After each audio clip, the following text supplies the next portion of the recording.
And we got into this main difference between the Eved Ivri and the Eved Kanani to say something about bitul. Bitul. What is bitul? The Rebbe says that bitul is instrumental, is effective to the point that he received chayut from Elokus. The last word from the Kitzur, I also restart from that. Teyelas HaBitul, the effect of the bitul is sheyuchal haniba lekabel chayus me'Elokus, that the niba should be able to receive chayus from Elokus. There is no limit as much as we can discuss in terms of digging into these words, chayus and Elokus. Elokus is not a tangible presence. It's not an identifiable presence. You can't even identify Elokus in your own mind. What is Elokus?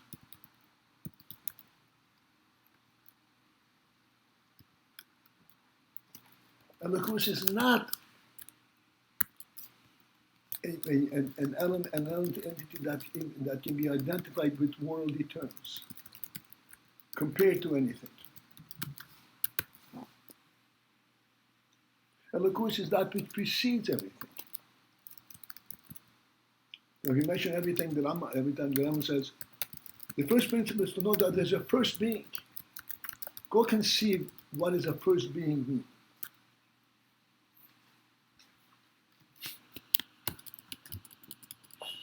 And the concept, this concept of first being leads you further.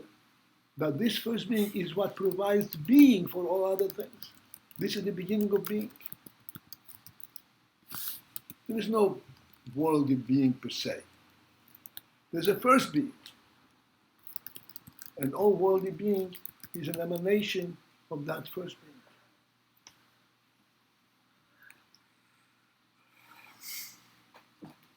There is no means, no in our seichel to relate to this principle at all. How then do we speak about it? How then do we relate to it? We are, as we said yesterday, we are merely recipients from it.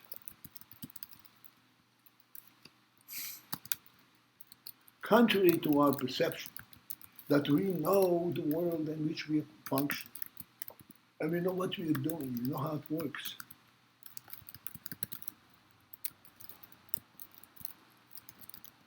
With this first being approach, like by Eliezer ben Avraham, he came to the well. He came to the well because that's what he met up with. And he made the sign, and everything else was taken care of for him, and all completely. It wasn't his wisdom that identified Rivka.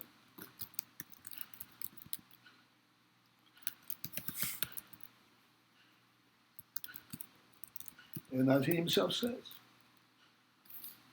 Hashem, I'm on a mission from abroad, and you take care of everything else.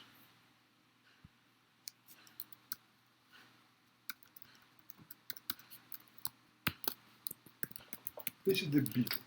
The bitul is, whatever occurs, I am merely a pawn, so to speak. I'm a recipient in this whole process.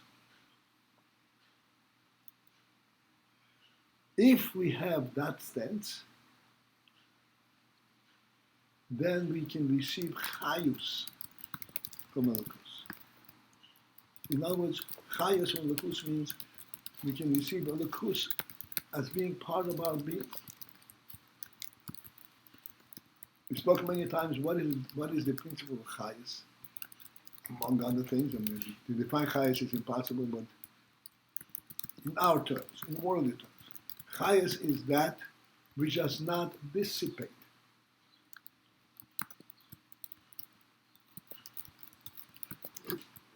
Like we always demonstrate, that a person gets hurt, even a serious hurt, and he gets cut. The chayus in his limb, in the chayus in his body, forces the cut to heal to perfection, representing the living aspect of it, not the bodily aspect of it. How can something physical heal to perfection? It is not the physicality, the physical entity. It is the chayus that's it.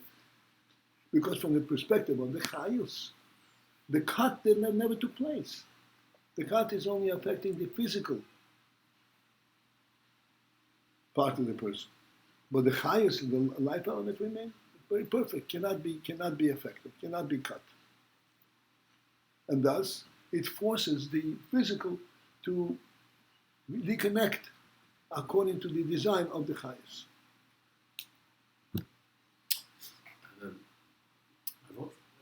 I've heard this you just said many times, and I've always wanted to object. Object. Go ahead. Which means if there's a little cut, effectively, it heals completely. But if it's a very serious cut, there is a scar.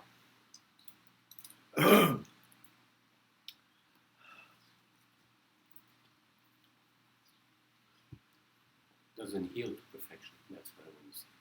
Right.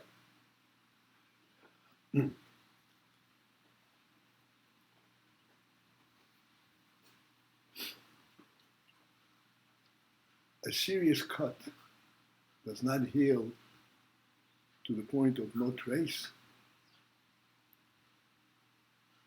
due to the fact that it was taken apart, not because of the cut itself. If there's a cut and you let it stay in place, it will heal to no trace. The minute you start playing with it, that's when you are dissociating the two parts. And then when they heal, it's two parts coming together. Even then it's a miracle. Yeah, sure.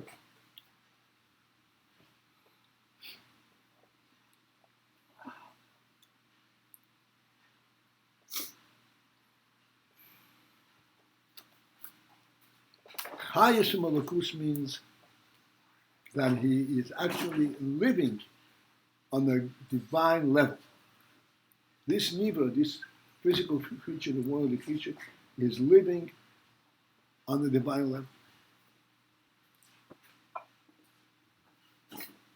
Because it is the divine spirit that embraces him, that gives him a place to be, and gives him the right to be, so to speak. And him, by accepting that the definition, namely that he is not an entity unto himself, but he is that which which the Creator defines him as,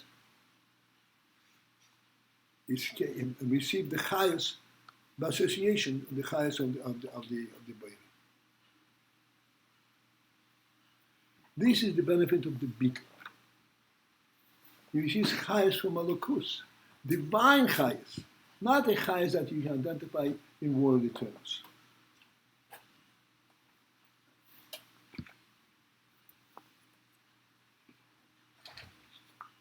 Let's try and dig into this. What is chayus in worldly terms? What is chayus in divine terms? Chayus in worldly terms is the force, the chayus, the koyach that is provided in the body of the person to be able to do things, to function on the worldly level, to carry, to pick up the cup.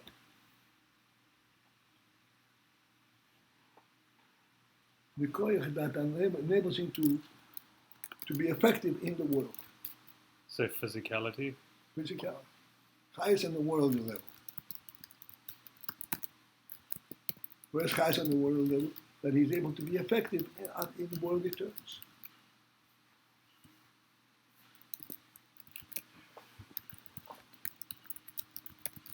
Let's speak specifics. How does the world celebrate chayus? Athletics. Sports. Athletics, exactly. Look what he's able to do, how high he can jump. Out of the ballpark, Charlie. How does Neshama define Chayas?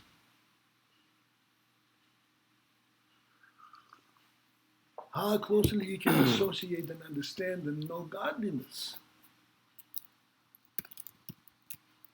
That's a Chayas.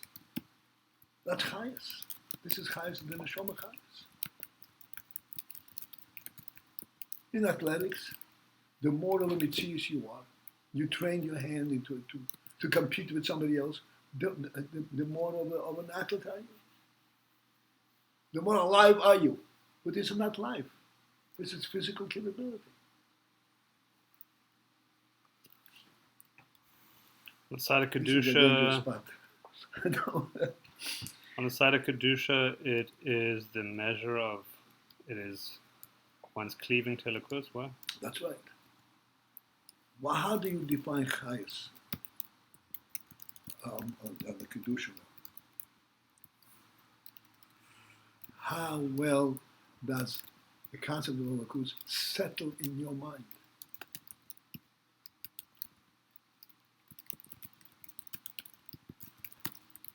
How well you can understand the word in nine base?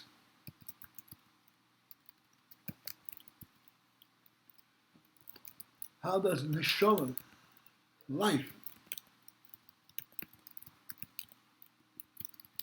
identified and revealed in your seichel? We said many times, seichel, there's a logic of seichel. The world calls logic a seichel. We said many times, logic is not seichel.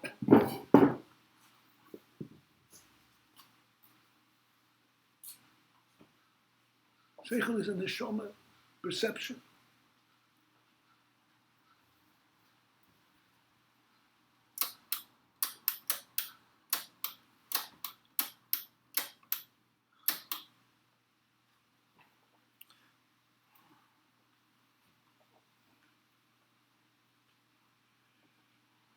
To receive chayos from Elokus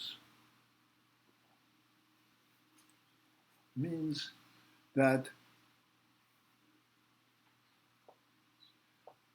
what is my being here mean? My being here means the divine presence, not the worldly presence.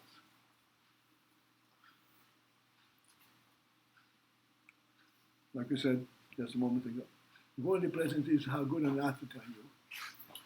The divine presence is how clearly you identify, you recognize the creation, the divine creation, the godly presence in the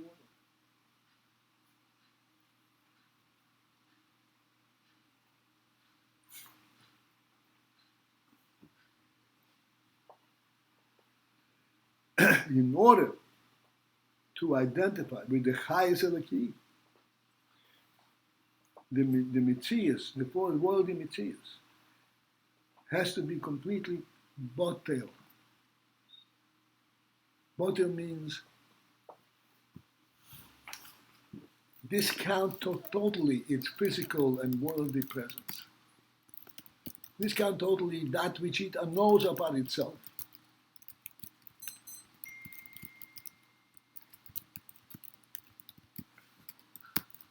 And focus exclusively on what being here means.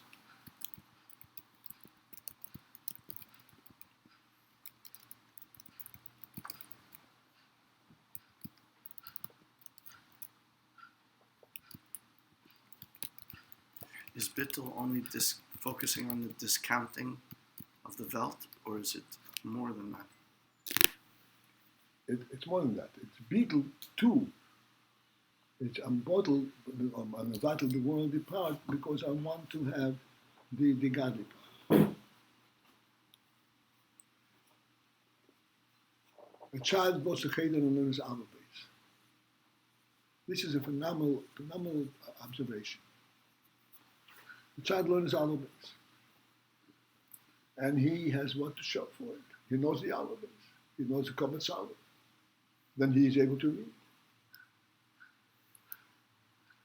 What entices you most as you watch this child? I'll make a point to watch this. This is a phenomenal sight. What entices the child? Yeah. What entices the child? What excites him when he says his holidays? When he is davening, not that he knows the holidays. Look what I'm able to do. This is not at all what he is demonstrating. And he can sit there in shul and say the holidays over and over and over again. And comments Salafa and reading the Ibra also by comments Salafa, each letter individually. And this is what he is excited about. Because he is there one with the Torah, with the godly principle. He's not what he is, he's not showing God what he's able to do.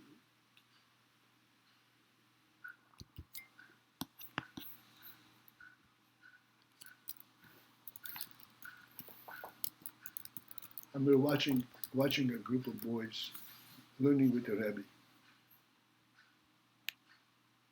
And they were sitting there and reading. At whatever level it is, become Salafa, they're reading words. And the Rebbe goes around the whole time is observing what dedication they're learning, they're saying it. And the one who deserves a little recognition, he gives him a little note. This note is a ticket for some kind of reward. They're not watching him at all. He just puts these notes down next to them. At the end of this session, they collect their notes. But during the time, they don't pay attention to them.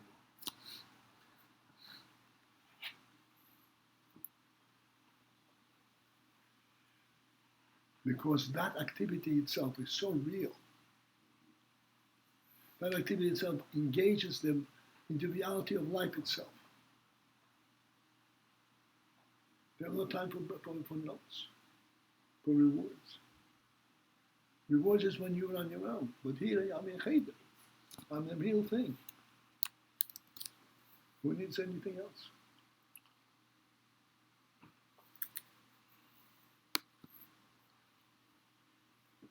Did he train them to have this sense?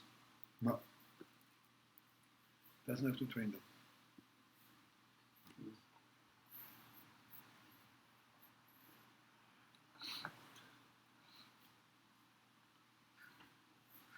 He can pervert them. He makes them think, oh, I'm going to pay you for them. This is where you ruin the kids. This should not be focused at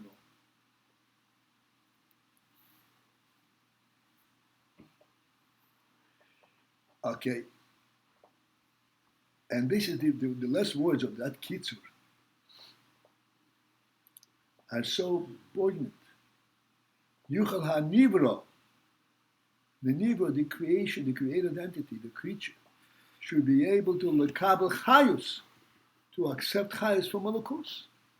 Nivra and Malakus are not different worlds, are different entities, completely different realms.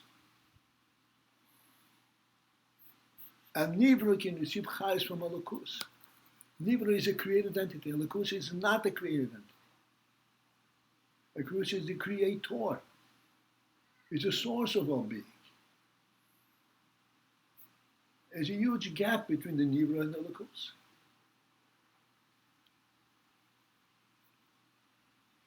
And yet, a Nivra can receive chayus from Malakus.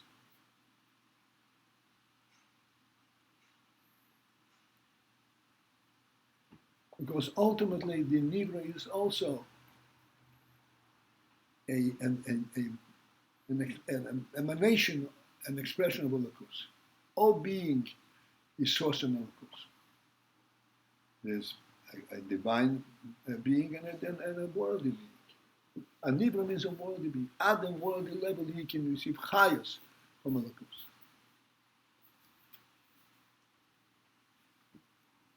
By virtue of his ability of bitul.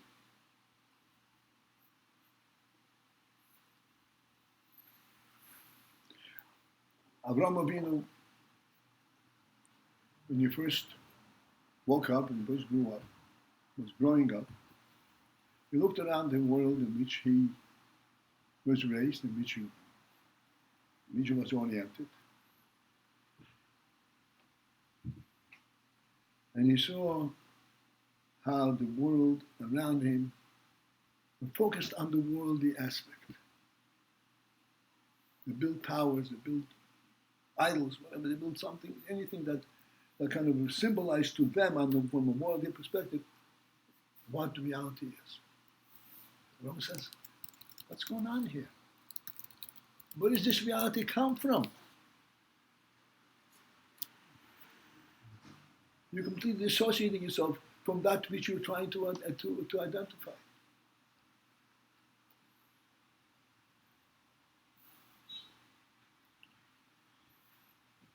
Rabbi PALTIEL? Yes, sir. So, I don't know if I'm going to clearly articulate this question. The highest the never has comes as a result of the bitul that he has from the effect of ak. One second. No, not right. The chayes does not come as a result of that. He receives the chayes as a result of that. The chayes comes because there is alakus. Alakus is chayes. Okay. But first the never has to have this bitul. In order for the chayes to do its thing for him. Right. And so the bitul is like a precondition, a requirement, in order to be able to receive chayes. The bitul,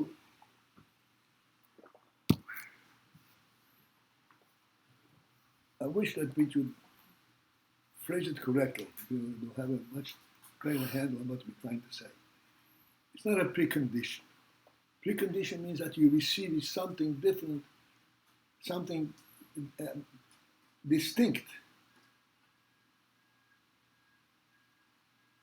something, a definable entity. You receive it via this bitul.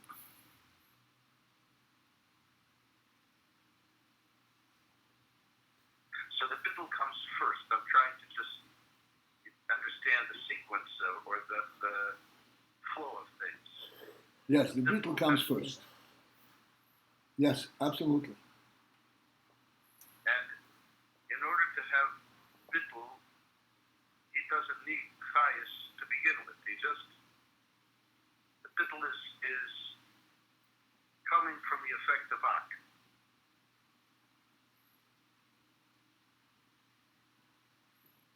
The bitul, I don't know exactly how you mean it, the bitul comes from his recognition, from his knowledge, from his acquiescence to the truth that his presence here is not of his own making.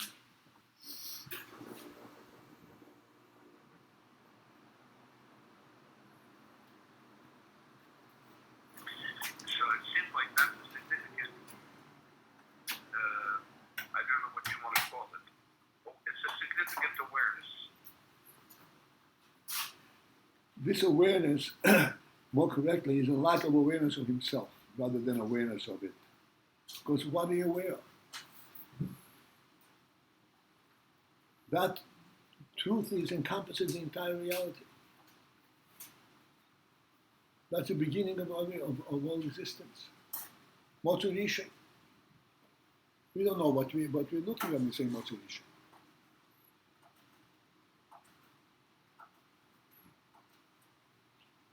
Avraham Avinu did not teach the world what godliness is. Avraham Avinu told the world that worldliness is nothing. These idols represent nothing.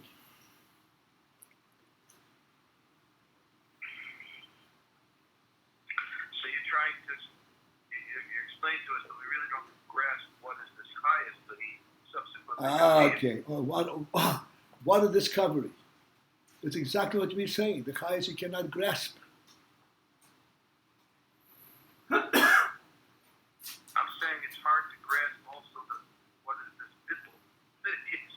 Okay, so for this reason we had all kinds of mashal. And the most poignant one is breathing. Breathing. Do you breathe? Do you perceive yourself as breathing? If you become aware of the fact that you have to take breath into your nostrils, would you be living the same way as you're living now, in total oblivion as to how the breath comes out? So at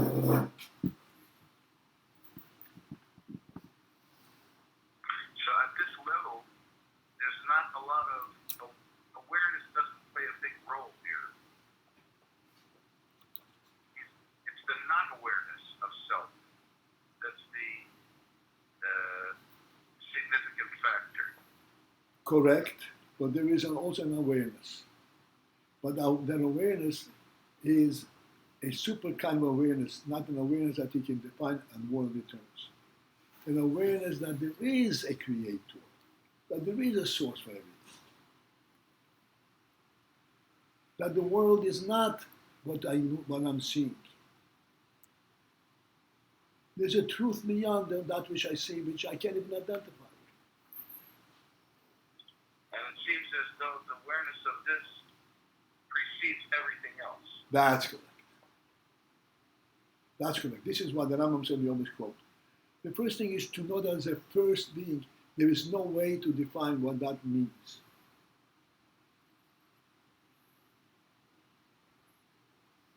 And the person, the Rambam says, is encouraged to know this first being aspect. So that his knowledge is not based on worldly experience and worldly identity of what world is. The first being that which you can't even identify. This is the beginning of human knowledge.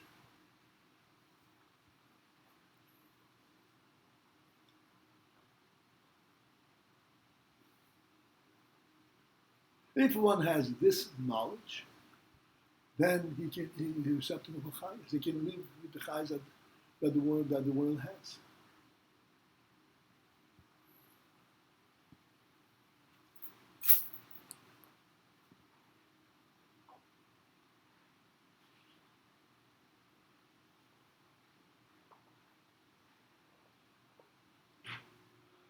Let me add a little notch over here. The Rambam does not begin by saying the first principle to know is to know that the chayes that you're living with is provided for you.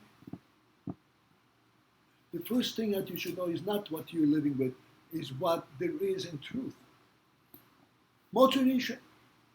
Motivation is an independent, so to speak, is a super being which you don't even know what effect he has upon you. You're not beginning by identifying what effect he has on you. You can identify what he is. Motivation. Then, because there's a motivation, then you get the mitzvahs from him. In other words, what the first knowledge is that there is something which is beyond your knowledge, beyond your experience completely. You don't know it because of your experience, because of what you get out of it. You know it because it is there. How do you know it? You don't get anything out of it because of it. Because this it is there is an absolute truth. It cannot but be. This is a knowledge that the neshama carries. The neshama has by virtue of its being. That there is a first being is not due to our experience, but that there is but this is a knowledge we know inherently because of what the neshama is.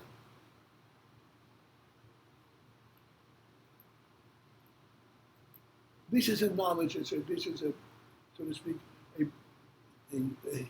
preconceived knowledge. The difficulty with us to receive to elevate this is because we are constantly tending to know, what do I know? We want to know it in worldly terms. And this is what cancels out this primary knowledge. And we say, hey, this is childish knowledge. This is not real, sophisticated, intelligent knowledge. This is childish. But childish knowledge is where you are a child of the Creator. Yes, that is knowledge. That is reality.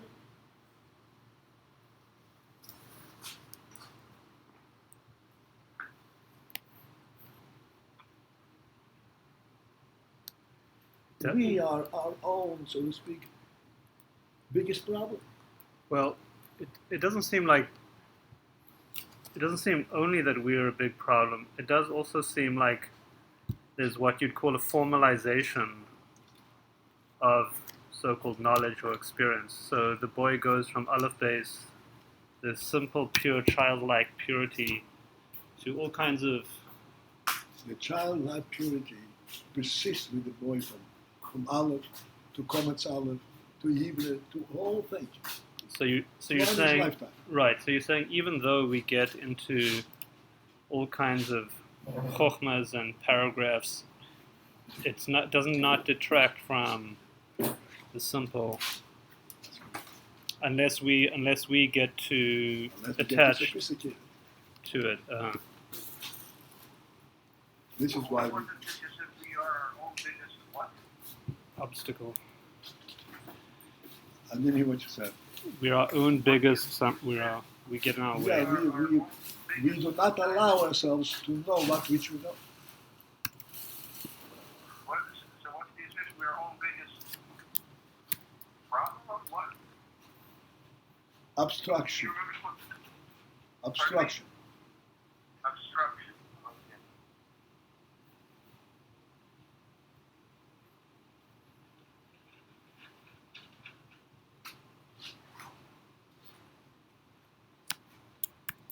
I mentioned to you in the books from the Americas, there was a children's book, learn Aleph and so forth.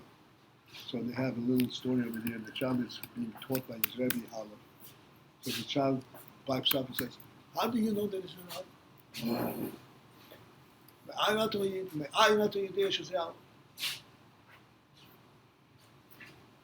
this is not a natural reaction of a child. What did the child say? The child said, How do you know this? How do you know this is not? The child says by his Rebbe has absolutely no questions. He absorbs what the Rebbe is studying. The child who is saying, "Prove to me that this is an Aleph," is not a student. He's been watching TV.